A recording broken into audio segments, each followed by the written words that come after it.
Southern trees bear a strange fruit,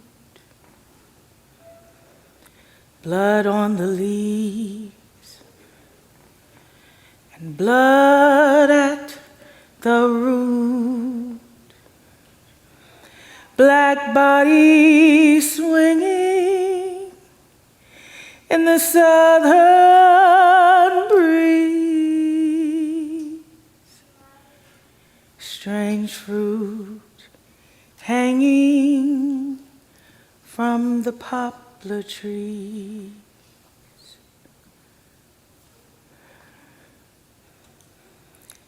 I read an article the other day that claimed strange fruit killed Billie Holiday.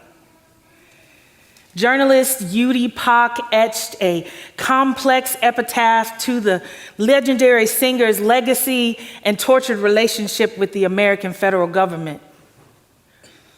Pak outlined how a poet, Abel Meeropol, wrote a poem after coming across a photo that documented a 1930s lynching of 2 Black men in Indiana. Indiana, which would be the epicenter to the resurgence of the Ku Klux Klan in the 1920s, and it just so happens to be where we are today. Pak outlined how Meeropol turned that poem into a song and ushered it into the hands of Billie Holiday herself. And Billie Holiday, she was particular. You see, she demanded that when she did that piece, the world stopped and listened. She always wanted the lights low. She wanted the room to be quiet. So she demanded there be no service, not even at the bar. Billie wanted the world to stop and listen.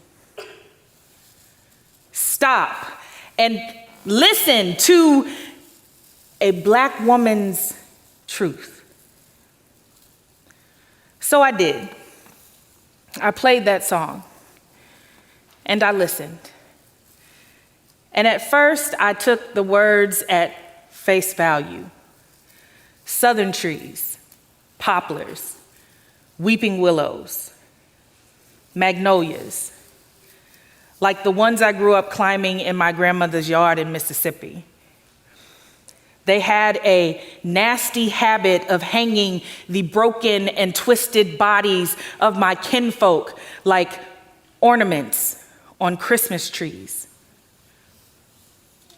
I thought of the countless number of Black women who stood in the shadows and watched the fruit that they bore and nurtured hung for the spectacle of white family picnics.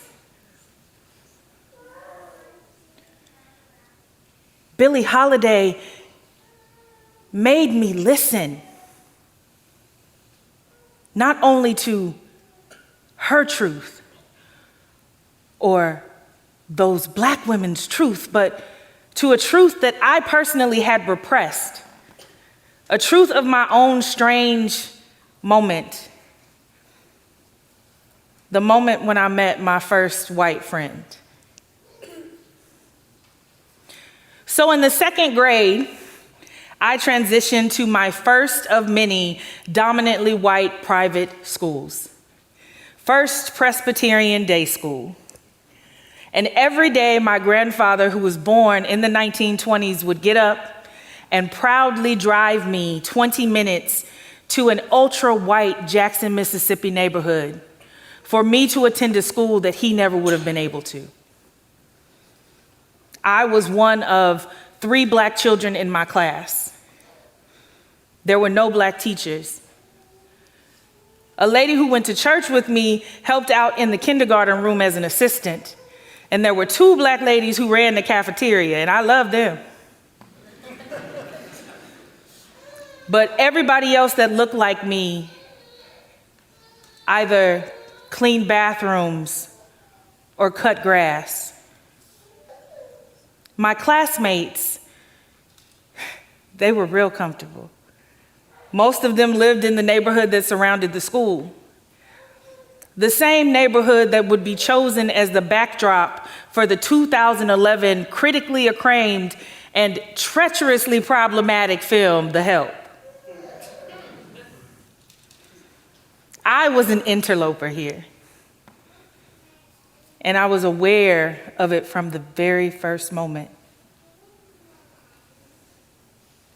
So one day, I was able to meet my first white friend, a young girl who sat next to me in class and shared my table at the lunchroom and played with me on the playground. And at the end of the day, we walked out to the pickup line together. And I watched her run to the loving arms of a beautiful Black woman with a sweet smile. And unaware of all of the politics surrounding race and gender and class associated with domestic labor in my hometown, and probably influenced by watching one too many episodes of The Young and the Restless, I assumed that that Black lady was my friend's mom. So when I went home that day, I went to my grandmother and I said, "Ooh, guess what? I got another Black friend. She real light-skinned, but I got another Black friend." And I remember the pain in my grandmother's face as she had to explain to me that Black woman's truth. She said that she was my friend's mammy. Mammy? Mammy is a term that predates the American Civil War and is firmly grounded in American slavery. It was used to gloss over the way that African American women were required during that time to love and nurture and raise generations of white children who would grow to own them. And some say that those children would also grow to love them.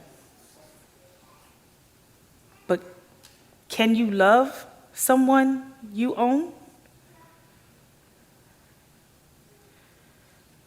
I remember thinking through all of these weird feelings and not understanding how bondage could be cloaked in love or hate could be hidden behind an amorous smile. So at the first opportunity, I went to my friend the next day. And now you know you can't talk nowhere but the playground.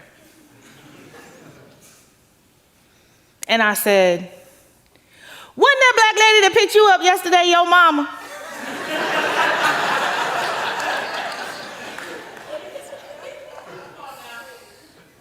And with a benign smile, she said no, and explained that that lady was indeed her mammy. I had more questions, so I asked, "Well, what did she do for you?" And she explained to me the way that lady washed her clothes and cooked her food and put her to bed and got her dressed in the morning and dropped her off at school, and yes, picked her up every day in such a loving way. So I followed up with one more question. Well, if I come to your house to play, would I have to be your mammy too? And with sincerity, she said, "I don't know." That conversation at the bottom of a jungle gym is an ever-present accoutrement to my existence as an ethnically African American, racially Black woman in the United States of America. It seems to find a way to attach itself in unwritten ways to every relationship or professional opportunity that I have. An expectation that my purpose, despite academic pedigree or intellectual capability, is tied to taking care of all masses chillin'. I felt helpless and bound to a strange Black existence in a big white world. And as I listened to Billie Holiday, it reminded me of how the world started to look different. How I could see the elements of race and racism actively in play at every stop. And how the compounding nature of my race and my gender separated me from opportunities that other people seem to access so easily. I had no idea that at this same time in history, legal scholars were calling these things critical race theory and intersectionality. People like Derek Bell and Kimberly Crenshaw were putting words to feelings that I was living in the second grade. And here is Billie singing this song, making me listen.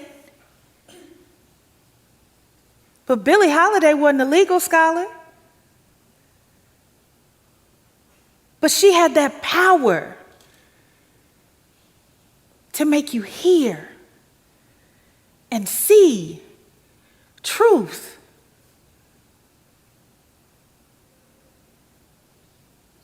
Here is a fruit for the crows to pluck, for the rain to gather, for the wind to suck, for the sun to rot, for the tree to drop.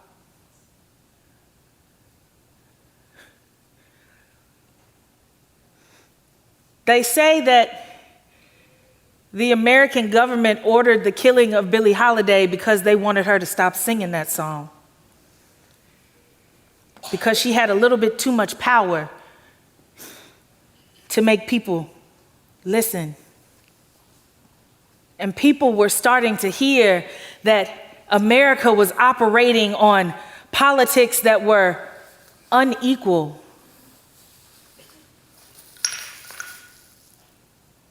And I mourned for Billie. And I mourned for me. And I mourned for the strange fruit. And I mourned for the tree.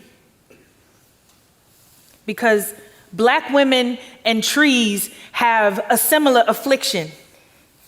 You see, we are destined to bear and tell truth in a world socially constructed to rely on us for the structure of their families and homes and cultural identities and businesses, but to discard us like scrap paper in the end.